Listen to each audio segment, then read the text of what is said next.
This is a first recording for section 8.4 compound interest. And before we go into the interest section, I just want to remind you about the order of operations. Please excuse my dear Aunt Sally. Remember that parentheses, that the P in the please excuse my dear Aunt Sally stands for parentheses or other grouping symbols such as braces, fraction bar, bracket. The E stand for exponent, so recall in 2 to the third power, the little 3 up there is called the exponents, and remember that 2 to the third means that you multiply together 2 together 3 times. This tells you how many times to multiply your base together. The M and D stand for multiplication and division, and they are done as they appear from left to right. Multiplication isn't necessarily done before division. They're done as they appear from left to right. And the same thing with addition and subtraction. They are done as they appear from left to right. Addition isn't necessarily done before subtraction. So I actually like to write it as, please excuse my dear Aunt Sally, like that, just to remind people that multiplication and division go left to right, and addition, subtraction, one isn't before the other one. We are going to be having to plug into a lot of formulas in the remainder of this chapter, so it's a good idea if you get very comfortable with the order of operations and how to punch it in on your calculator. I give some hints here in the notes about with the TI-30X11S, which is the one that has been recommended for the class. Compute the following first without a calculator, then check your answer with the calculator, because these are going to be small enough that we can do it with the without the calculator. So this first part A here, remember it's please excuse my dear Aunt Sally, and the P stands for parentheses. So if there's something we can do inside the parentheses, we do that first. So we do the 1 plus 2 to get 3 first. Okay. Now, a lot of people want to do like 30 to the third, but we can't do multiplication because exponents comes before multiplication. So you actually have to do this piece first and then multiply by the 10. So 3 to the third is 3 times 3, which is 9. Times 3, which is 27, right? 3 to the third means 3 multiplied together 3 times. Don't write down 9. It's not 3 times 3. It's 3 multiplied together 3 times, which is 27. So for 10 times 27, and then, of course, you do the multiplication last, which is 270. Okay. Now, it tells you down here how to punch this into the calculator. You know, if you have this TI-30X11S, you can punch it in exactly as you see it. 10 parentheses, 1 plus 2, close the parentheses, and then raise to the third power. Remember, you look for that button on your calculator. And on this one, remember, it's 1, 2, 3, 4, 5. It's the 5th one down in the first column of this calculator. And you can punch it in just like that and hit enter, and you will get 270. If you don't have this calculator, you'll need to look for the Y to the X button. And you know, if you don't have a calculator, you can see the operations as you're typing them on the screen. You're going to have to do something like 1 plus 2 and then hit enter, and then raise it, so then hit Y to the X 3 and then hit enter, and then times it by 10 and then enter. So you are going to have to really know the order of operations if you don't have the calculator where you can see the operations as you're typing them on the screen. The other thing is you have to be using the calculator and the homework that you will be able to use for the test. So don't do your homework with the graphing calculator, because you're not going to be able to use that for a test. So you want to get really comfortable with the one that you are allowed to use for the test.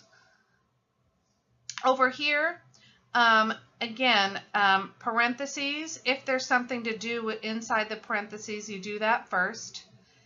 This parenthesis up here, there's nothing to do inside. This parenthesis means do inside the parentheses first. There's nothing to do inside that parenthesis up there. So what you want to do now is make sure that you do this out first. Okay, so you're going to have to do 100 and then 2 to the 4th. We know we're going to do exponents next, but you have to multiply that exponent out first before you hit 2 to the 4th. We're still doing this one by hand. 2 to the 4th means 2 times 2 times 2 times 2. Well, that's 4 times 4, so that's 16.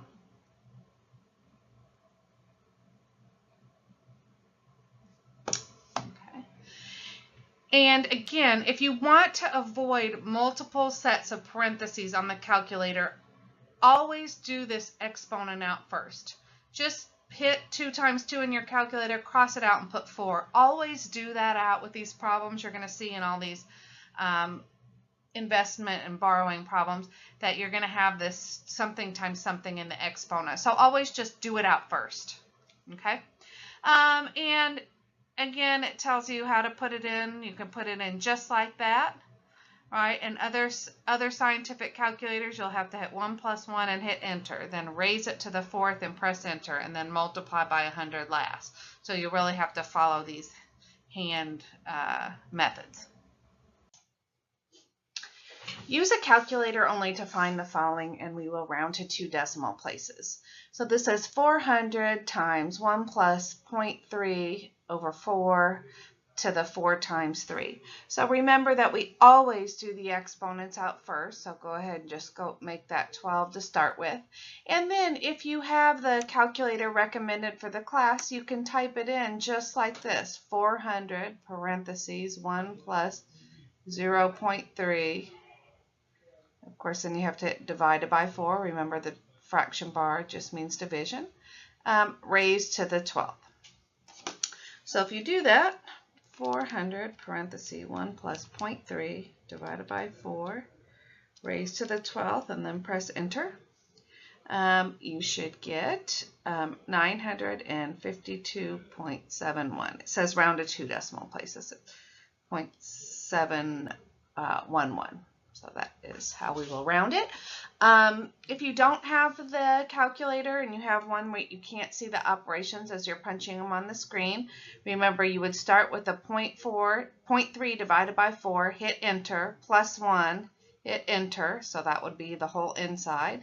And then you would raise that, whatever's left in there, raise it y to the x, 12, hit enter, and then lastly multiply by the 400 out front, and you can see if you get that same thing. Part B is 500 divided by 1 plus 0.2 divided by 4 to the 4 times 2. Again, you always do that out first. Otherwise, if you do not and don't put parentheses around the exponent, you'll have the answer incorrect. So again, you just punch this in exactly how you see it. 500 divided by parenthesis 1 plus 0.2 divided by 4. Close a parenthesis, raise it to the 8th, and your calculator will know order of operations. 500 divided by parenthesis 1 plus 0.2 divided by 4, close the parenthesis to the 8th. If you do that, you should get 338.4, 2 decimal places. It's 419, so that will be 42. Again, if you do not have a calculator that you can see the operations as you're typing them, do the denominator out first. 0.2 divided by 4, press enter, plus 1, press enter, so that's all of this. Then raise it to the 8th, press enter, and then hit 500 divided by that whole expression that you got in the denominator, right? There is a real benefit to having this calculator. The next one is 400e to the 0.4 times 4. Again, you will want to do the exponent out first. So 0.4 times 4 is 1.6. You should always do that first. The E button you should see on this TI-30X11S. It's in row 3, column 1. It's the third one down.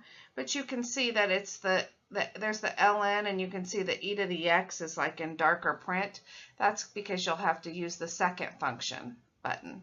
Okay, So this again, you can punch in just as you see it on the screen. If you hit 400 and then you hit the second function ln, which is your E to the button, it will come out like this on your calculator, E to the, and then you just put 1.6 in there and then close out the parenthesis and hit enter, and you should get 1981.2.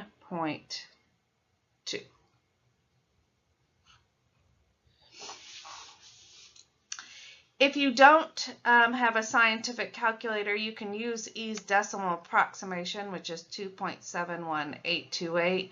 So you would have to do that raised to the 1.6 power and then multiply it by the 400 last.